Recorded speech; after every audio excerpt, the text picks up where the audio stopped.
Welcome to the Master Passive Income Show. My name is Dustin Heiner, and I'm here to help you get financial independence, quit that JOB, that just over broke job, by investing in real estate, getting passive income. And today, I'm super pumped to bring on an expert in making money. Now, not just any job, but getting a side hustle. This guy has so many side hustles that he knows of, that he's interviewed other people, that he also has done himself. But we need to realize as real estate investors, but as people that want to have financial freedom, that we need to also be able to utilize our time efficiently to make more money, that we can invest in real estate better.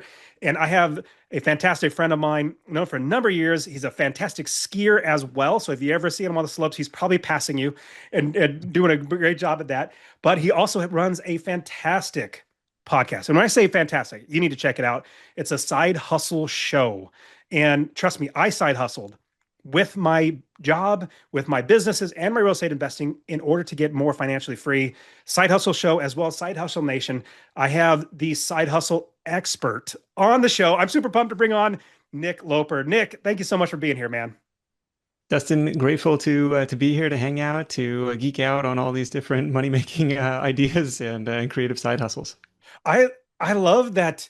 Well, a couple things. You're frugal, just like I am. You do side hustles just like I am. You podcast just like I. We have so many commonalities, which is so much fun. And then we ski too. And that was a that was a fun thing we learned in 2020, right before COVID. We went skiing at an event, at a FinCon event, mastermind type thing, and it was so fun because honestly, like, I'm not a fantastic skier, but I'm pretty good. And most people can't keep up because, they're just, they don't ski, they didn't ski their entire life. And Yeah, then yeah. I see you pass me. I'm like, oh, dang, this is great. I Yeah, got it was somebody to great. ski Yeah, with. we're like, let's go. We hung out all weekend. Oh, so great.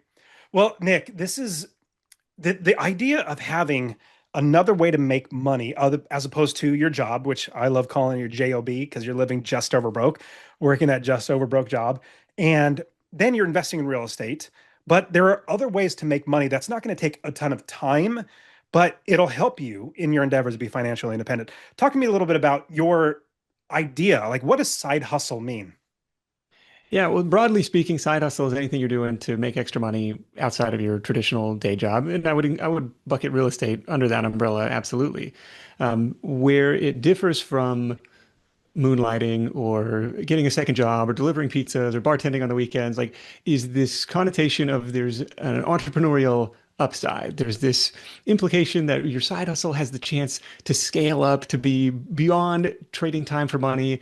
And maybe it's the thing that ultimately replaces the day job down the line. And not everybody wants to go that path. Not every people are like, oh, I'm happy with my job. I just want to use my free time more effectively, more creatively, more productively. And that's fine. They're happy with, whatever they can build on the side. Other people are like, get me out of this cubicle as fast as humanly possible. I totally. That's how I was. I was like, get me out of this cubicle as fast as I was buying things at stores. Like I remember Ace Hardware or Auto Parts store and selling them on eBay because I saw them, they were discounted clearance. I'd sell. I'd Yeah, do yeah, yeah. anything to make extra money to invest in real estate. And I just knew that the more money that I make, the more I could invest in real estate to buy more real estate. And then at the same time, I started businesses.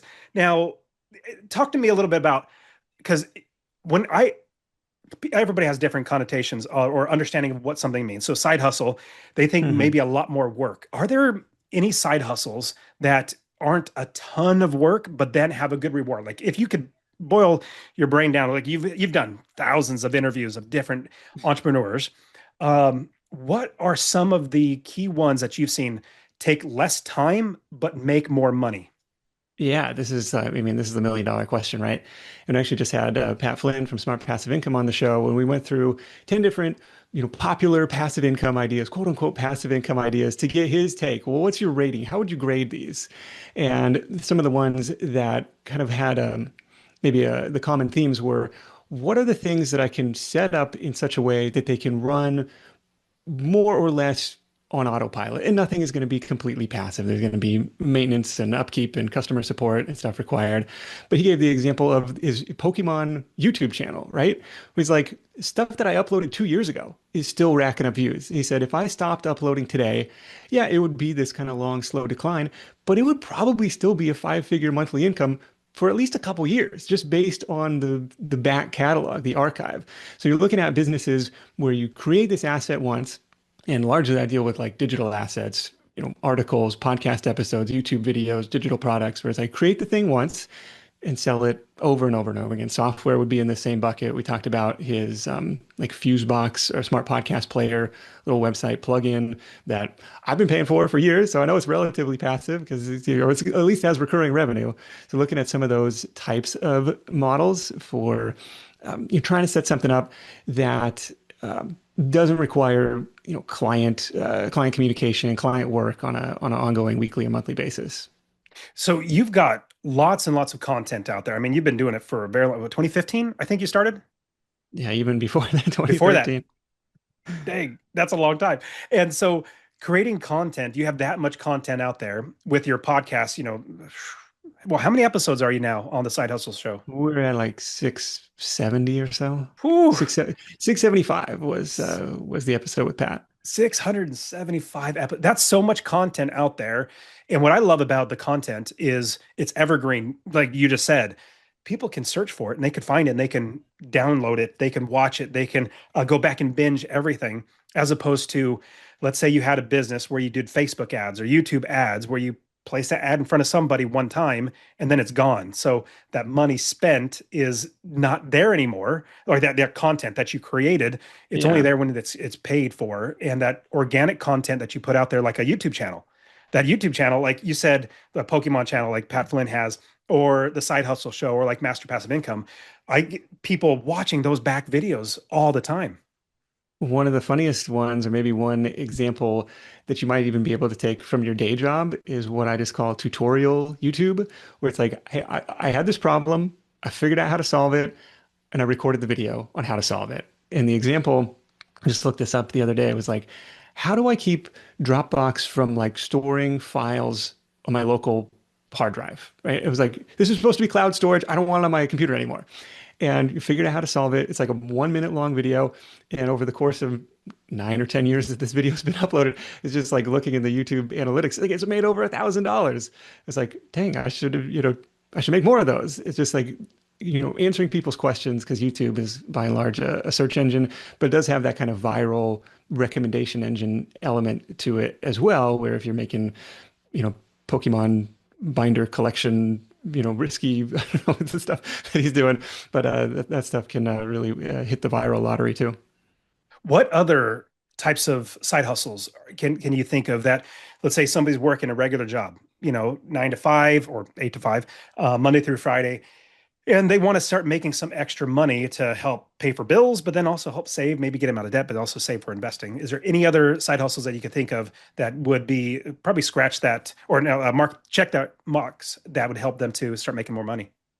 Yeah, what's interesting is even though you're already trading time for money at your day job, most more side hustle show guests started with a service-based business than any other. And I think the reason for that is it's low overhead. You have almost no startup costs in terms of inventory or equipment or building an audience, which could take months or years, or building a product. You can get started right away. You find one client, you figure out how to solve their problem, and you're kind of off to the races. Now, from there is where it gets interesting because you're like, well, do I really want to spend my nights and weekends doing this? Is there a way to remove myself from that equation? Is there a way to build kind of go, and some people go down the agency model. Like, well, if I find other people, if I don't find myself in that freelancer's trap of selling my own skills, instead I'm selling a result to the client, I go find other people who could deliver that result and take a margin in the middle. We've seen people do this with graphic design, web design, cleaning services, window washing, pretty much anything, you name it. You can find somebody else who knows how to do that thing and be the marketer and administrator of that. And all of a sudden, you're no longer selling your own time. You mentioned the product flipping type of business, the eBay arbitrage type of business, the garage sailing. We've seen some people do some really cool stuff with consignment events because, like, well, at a certain point, I run out of inventory on the clearance aisle of Ace Hardware. And we've seen people go out and host these big consignment events for furniture, for clothing. And they said what really works best is like limited time sale, right? You can try and gather up all this stuff, but you could do it on a smaller scale, just around your neighborhood. Like, hey, spring cleaning time. Do you have anything you want to get rid of? I'll sell it for you. We'll split the proceeds. Name your floor price, whatever you don't want to. You wouldn't let it go for any less than that. But then otherwise, I'll help you flip it. I'll deal with the tire kickers on Facebook Marketplace, or I'll deal with the eBay people, and get started that way. Those are great ideas, especially like a service-based business. I'll give you an example. My boys mowed our front lawn, and then our lawn next to our neighbor like butts together. And so my boys were just cool, really nice, and they just mowed it. They mowed the neighbor's Mhm. lawn, and neighbor gave them like 15 bucks just out because as a tip, because they weren't even trying to charge. Yeah, And yeah, now they yeah. got an idea like, ooh, we can create a business, do that. We can we can put people on, yeah, like a monthly service fee, and we could mow it once a week. And so they're starting that business, which is Yeah, great. starting to get those gears turning. Exactly. Now, you've also written a few books, and I love the books, but I don't want to go with the books, meaning I want to like deep down think of what are the characteristics of successful side hustle people that you come across, because you've interviewed 400, no, 600 plus. You've seen so many different side hustles, and there's probably some commonality, either personality traits or drive or whatever it might be. Like, can you boil down what helps a side hustle expert to actually make a really good living at it? The first is this willingness to take action, even if you don't know steps 2 through 10. Even if you're not fully convinced that this is going to be the right idea, it's like this idea that choosing what's next doesn't have to mean choosing what's forever, but there's some entrepreneurial physics at work, right? Like where a side hustler in motion tends to stay in motion, but similarly, you know, an entrepreneur at rest or a podcast listener at rest tends to stay at rest until acted upon by another force. And that force has got to come from inside. Like there's got to be some intrinsic motivation of why do you want this? Sure, we want to make extra money, but why do you want the extra money? And then you got to go, what's the rule? Five whys deep. What is that really going to afford you? Because it's hard. And if you do it for 2 weeks, it's kind of like New Year's resolutions. Well, I did it for 2 weeks. I didn't see the results that I wanted. Now it's hard, and I'm going to go back to my old ways. So you got to have this really, really driving why behind it to see what's going on, this willingness to take action, and this willingness to figure it out. Like Brian Harris has this old video, like this is your number one job as an entrepreneur is like chief figure outerer. And it's like you're always going to run into kind of the ceiling of your own abilities and the ceiling of your own comfort. And then you kind of are faced with that question, like, well, do I shrink back from that or do I figure it out? I'm going to have to figure it out as I go along. The figuring it out is something that anybody who is going to be a business owner, especially a real estate investor, real estate investors, we're business owners. Our inventory that we own is real estate. And so that's what we own. And when you figure things out, because you're going to have Do you consider roadblocks, it like a product business then, 100%. Absolutely.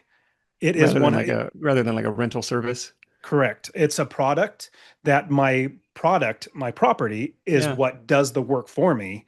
And then I hire other people that make sure that that product is actually doing work. Yeah. One thing that we found is basically three ways to escape the rat race. And then our mutual friend, Kellen Klein, kind of breaks this down like traditional savings and retirement, paper assets, stocks, bonds, mutual funds, index funds, right? That was like that's the traditional path. Amass this big enough nest egg and hopefully live off dividends, interest, appreciation for perpetuity. He says, for most people with a dedicated and pretty high savings rate, this is going to take 20 to 30 years, right? That's path number one. Path number two is Dustin's path, the real estate path. How can we use a little more leverage? How can we, buy these assets, these cash flowing assets, these appreciating assets, these tax beneficial assets, and replace our day job income with that time cash flow? And if you're dedicated and diligent, maybe that takes 10 years of building your portfolio, building enough doors, building enough cash flow that way. The third path is this entrepreneurial pathway, probably the riskiest, maybe if you look at it in a certain way, but I think it's got the biggest upside because it's like you create something you have ownership, equity in. Every dollar that you add to your bottom line on a monthly basis is also 2 to 3x increasing the value of that asset in terms of its equity value, in terms of potentially selling that business down the road. And maybe that's a 5 to 10 year process of getting something started, getting it off the ground, and building it to the point, even if it starts as a side hustle, building it to the point where that replaces the salary and affords a pretty comfortable financially independent life. Yeah, I love that. And my perspective is that anything that you're going to do that's not working a job, working for somebody else, you need to have it as a perspective that it's a business that you have. Now, my real estate investing is a business that I own real estate, and that real estate makes me money every single month. Just like if I had any business, I don't go into business to lose money whenever I buy and sell a candy bar. I don't want to lose money. I want to make sure I make money every single month. So, same thing. What I love is that if you are not working a job, you need to figure out what type of business can I build? Because when you invest in real estate, you buy real estate, and then that real estate is your business. Then hopefully you become financially independent, and then you have 40 plus hours of your life back to then I think you should build more businesses, other businesses. Now, the flip side to that too, let's say you're a side hustle expert and you do really, really well, and your side hustle becomes your full-time business, and you're like, man, I can quit my job. Well, you start making more money. When you have a good business, you're going to be making more and more money. Then you have to figure out how to protect that from IRS, from Uncle Sam taking it from you. And then you put it in real estate. And you've invested in some of my deals, and it's so terrific being able to invest together. But a business owner should invest in real estate, and then a real estate investor should start businesses. At least that's my perspective. Yeah, you think about that cash flow quadrant going back a long ways to the rich dad, poor dad. And I found myself kind of on maybe the self-employed side where it's like if I stop working, it lasts for a little while, but it doesn't take long before something breaks, right? A guest called it the laptop test, as in how after you close your laptop, how long does this income really last? And it's kind of an eye-opening exercise, and Austin Netzley calls it the 2 week vacation test, right? It's a good way to kind of stress test your business and your team. Like, how well is this really systemized to run without you? Like, and you find which bottlenecks really kind of pop up. But trying to transition more to that business owner and investor side where systems are working for you and your money's working for you instead. So, personal question, and you could dodge it if you want. Are you at that phase where, because I mean, if you don't put out shows, eventually it might dry up? Have you been able to get other businesses, other investments? Is that something that you've done? Yeah, we've got a pretty healthy dividend portfolio where the cash flow coming from that is actually more than my like initial corporate salary. And it's like, hey, that's kind of a cool milestone. Took 20 years to get there, or almost 20 years to get there, but it was we saw that on the tax return this year, which was kind of fun, fun little milestone. And we're kind of in the point of coast fire or financial independence, where it's like if it dried up tomorrow, if you suddenly got sick of it, it would be fine. Like it would be okay. But I find that doing the show has become almost part of my identity, where it's like, hey, every Thursday we got to come up with some compelling radio to share, and it's really cool to be able to get paid to do that. Oh, totally. Podcasting's fun. I just love podcasting.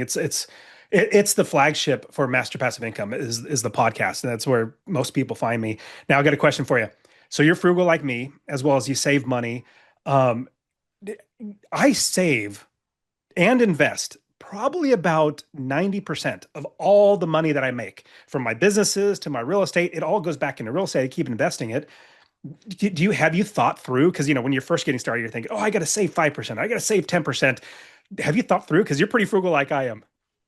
Yeah, we never really looked at it, from a 5 or 10% standpoint, but we did look at it from kind of like a household profitability or personal profitability standpoint, which is it's kind of mind blowing, and maybe it shouldn't be surprising, but like on your 1040, it'll say, what's your adjusted gross income, modified adjusted gross income, like all of that is great, but like the number that's really, really important is like how profitable were you as a household? And it's like it doesn't really matter what you make if you spent 90% of it. It's like you're going nowhere, So you got to figure out how do you live with more margin?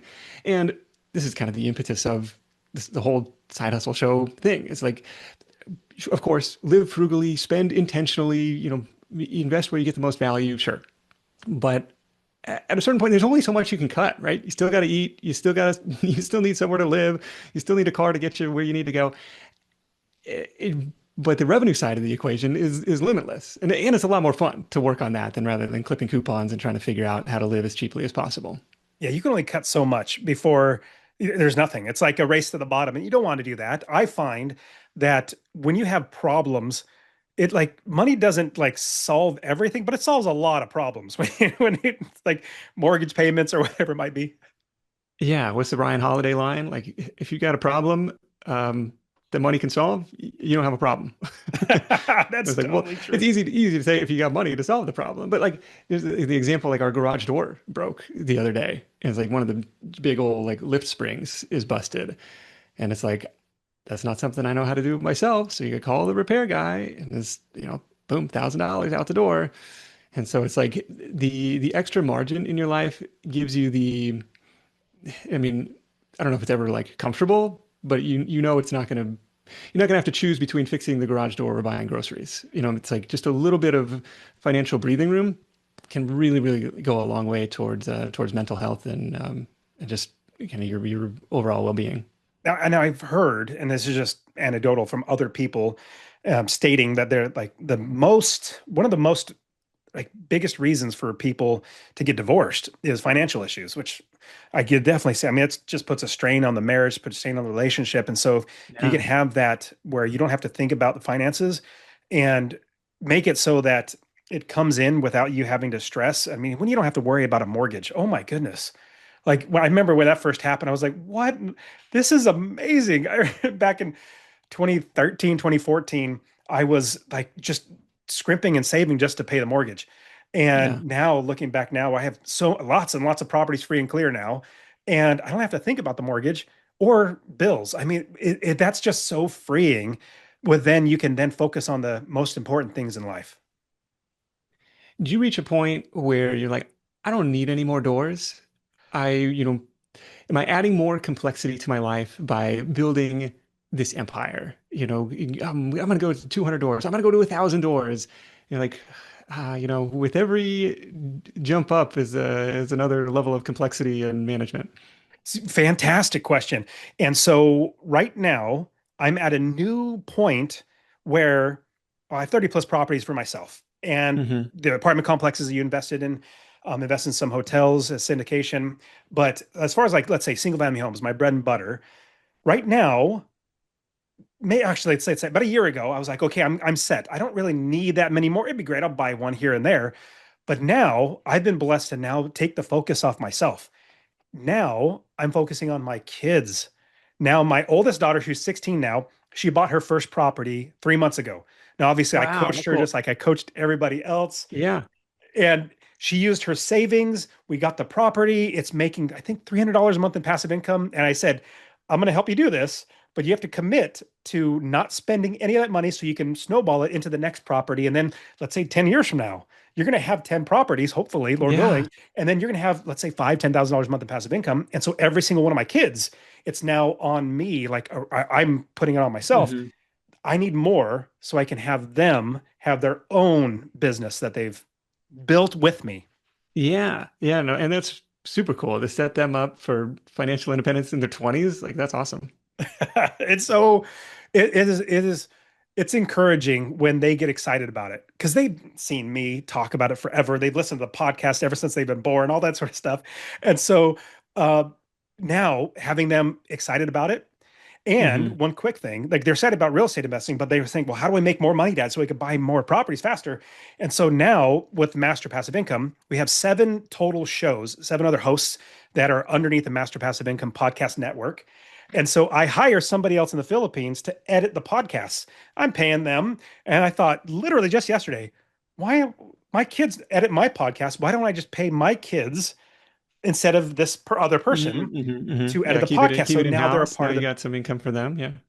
exactly. And so they all said, yes, we're going to do it. And so they'll take turns like once a month, handle all the podcasts, and then the next person. But it's how do we then pass on what we have, knowledge and property, or, like the tangible things that we have, but set them up for success. Yeah. That's really cool.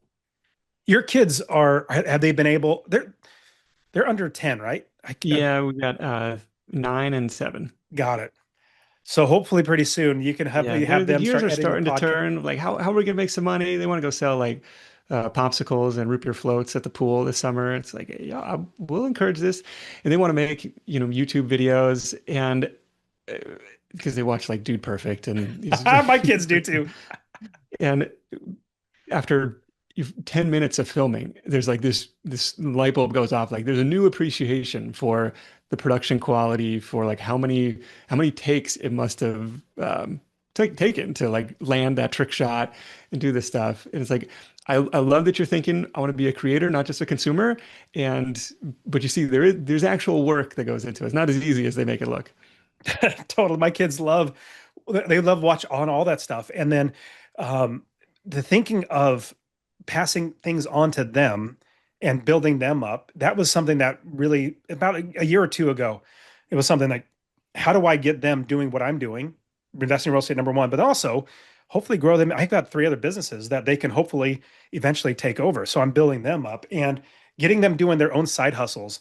Like my boys doing the lawn mowing. Like I want them to Yeah. have that drive, that internal drive. I'm saying, hey, if you're going to do this, you're going to do it on your own. Same thing like driving. Like my daughter's 16. She hasn't gotten her license yet. I'm not going to get your license for you. I'm not going to do the research. I'm not, you got to make sure you do all that stuff. And she's like, I want to do it. I'm like, then get your butt up and do it. Yeah. Yeah. It was, yeah, mom and dad were very motivated to not be driving me around anymore. So they were like, their rule was like, you got to get your Eagle Scout before you get your driver's license. And then they kind of realizing that might be years away, they gave up on that. Like, no, no, no, that's fine. And I think I hit it like just before turning 18, like whatever the deadline is. Wow. So you became an Eagle Scout? Yeah, a long time Dude, ago. dude, that's legit. That's hard work. It was, but it was, kind of a rewarding. You got to have something that you're shooting for, whether it's like you sign up for, a 10K that's 3 months down the road, whether you commit, like I committed myself to speaking at FinCon. It's like you, you almost need something to like, okay, there's a next milestone or something to shoot for. Are you speaking this year at FinCon? Yeah, I'm talking about building your email list. Oh shoot, I'm gonna have to go just to come watch. Come heckle me. Well, are we going to go skiing this year? Hopefully, we can plan something out. Yeah, that'd be cool. It'd be great. I'd love to get out skiing. Like I said earlier, before we jumped on. Haven't gone on skiing, but now before we get off, because you definitely need to check out the Side Hustle show on the podcast. Definitely. I mean, you're going to get so many. If you are thinking, man, I want to make more money, but I have no clue how to do it. Nick has so many episodes that if you're just driving to work, just listen to one a day, and you'll find something that will absolutely help you to create a side hustle, and it might even just replace your business or your job, which would be great. But with that, Nick, with the side hustles, if somebody starts getting a little deterred with life because life gets in the way, your kids and then family, what have you seen through past experience yourself or listening to other side hustle people to get past that when life starts getting in the way? Yeah, so first having that, driving motivation, that deep-seated why. And I remember you telling me this story on the show years ago about getting laid off from this supposedly secure government job. And like, no, never again. No, we'll never again gonna let this happen. And so having something like that in your back pocket can really go a long way. In terms of the other, like trying to think of what else makes the most sense here. So I got lost. Say it again. That's okay. Well, because life gets in the way, and that's Yes, like when something. life gets in the way. Yeah. Yeah. What we have found is if you are dedicated and diligent to making consistent progress, and it may not happen every day, but it should at the very least happen every week. And what we found is people have the most control over the bookends of their days, first thing in the morning, last thing before bed, especially if you're in a traditional job where you're putting out fires, you're responding to somebody else's agenda. At least take half an hour to move your own agenda forward, to be proactive about it, because nobody else is going to do it for you. And that's kind of maybe the downside of entrepreneurship is like, hey, I want to be my own boss. I want to call the shots. But now you got to be your own boss and call the shots and dictate where are you going to steer the ship? And 'cause I've had, stuff that sits on my to-do list for weeks or months at a time. It's like, well, come on, dummy. Nobody's going to do it for you. Like if it was that important to you, you're gonna have to take action on it. So there's definitely both sides of the entrepreneurial coin. But the big thing for me when I was going down this entrepreneurial route was TV because social media wasn't nearly as big back then, what, 2012, 2010, something like that. Social media wasn't really as big. And so you didn't really scroll as much. So that's one. If you're watching TV a lot, cut that out. Like, didn't cut out, get rid of the TV. I'm telling you, that's going to just, yeah, ruin you. Then scrolling, like how much time do we spend on social media? Just 'cause it's made to addict you to the next thing and the next thing and the next thing.